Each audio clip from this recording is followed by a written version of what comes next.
Bonjour à tous, je suis Benoît Collobert, responsable de formation bâtiment connecté à Schneider Electric et je reçois aujourd'hui Monsieur Gendron, expert technique de l'électricité, Consuel.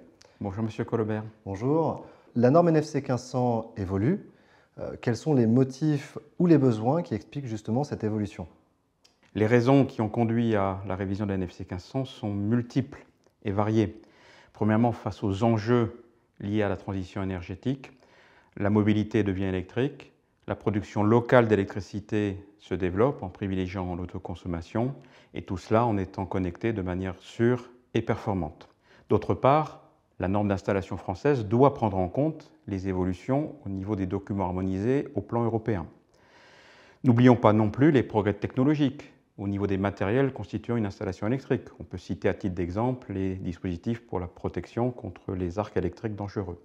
Et enfin, n'oublions pas non plus les retours d'expérience des différents acteurs, notamment ceux des intégrateurs, installateurs, électriciens.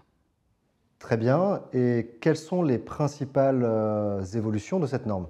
Il faut bien voir que la révision est générale et concerne toutes les installations électriques du bâtiment, quelle que soit la destination de ce bâtiment au sein duquel elles sont mises en œuvre. Un premier changement d'importance est la structure de la NFC 1500.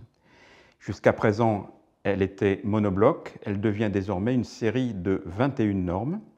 D'une part, la NFC 1500-1 regroupe les règles générales et d'autre part, les règles particulières font désormais l'objet de normes spécifiques de la série qui donc peuvent évoluer et être mises à jour indépendamment l'une de l'autre.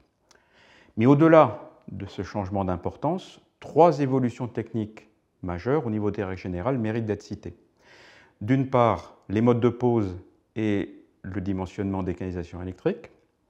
D'autre part, les règles de coordination entre les dispositifs de protection, mais également la mise en œuvre des luminaires encastrés et leur recouvrabilité par un isolant thermique. Pour le résidentiel, la NFC 1500-10 n'évolue, elle, que très peu, mais le cumul des évolutions des règles générales fait que les installations électriques des bâtiments d'habitation sont tout autant concernées que celles des autres bâtiments. Ok, c'est très clair. Et quels sont les délais de mise en œuvre obligatoires pour mettre en place ces évolutions? Et y a-t-il des mesures pour faciliter justement cette mise en œuvre? Alors, compte tenu de l'ampleur des évolutions, le normalisateur a décidé de laisser aux acteurs, à compter de la date de publication de la nouvelle série de normes, et avant sa date d'application systématique, une période transitoire d'1 année complète, durant laquelle la nouvelle série de normes peut bien évidemment être appliquée de façon volontaire. Cette année transitoire a pour but de permettre à chaque acteur de prendre progressivement connaissance de ces évolutions, de se les approprier, par exemple en suivant une ou plusieurs sessions de formation.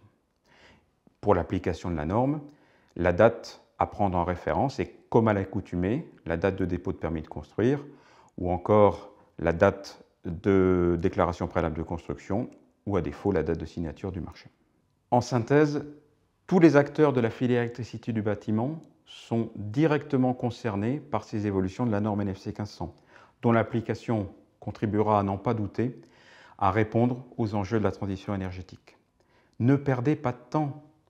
Dès sa publication, inscrivez-vous à une session de formation.